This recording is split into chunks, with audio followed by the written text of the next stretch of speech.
There's an island off the Texas coast that holds a dark secret. It was September 1900. At the south end of the island stood St. Mary's Orphanage, a large wooden two-story building. Taking in many of the children from the orphan trains, the Sisters of Charity of the Incarnate Word cared for over 100 children. For many children, it was the only home they ever knew. One night in September 1900, a storm came crashing into Galveston. The sisters gathered the children, singing to keep them calm. But the water rose fast. Quickly, it climbed past the windows. The walls began to creak and moan. Cut off from the rest of the island, the nuns made a decision made of equal parts love and desperation. It was the only decision they could make. Taking the children to the second floor, the nuns tied the children together with ropes and then tied themselves to the children. Clothesline rope. It was all they had. Groups of children were tied to each nun at the waist, a human chain meant to keep them from being swallowed by the storm surge, the one now hammering at the walls.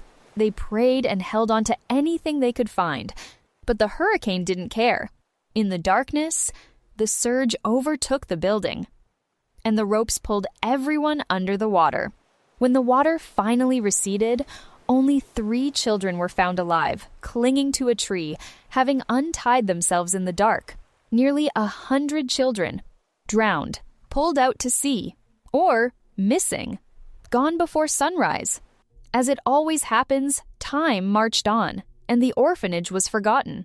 Eventually, a Walmart was built on the exact spot where those children once lived, and that's when the stories started. The overnight stalkers have seen it. The employees who close alone know it. And if you've ever wandered down the toy aisle after dark, past the dolls with their glass eyes and the shelves that stretch just a little too far back, you can feel it too.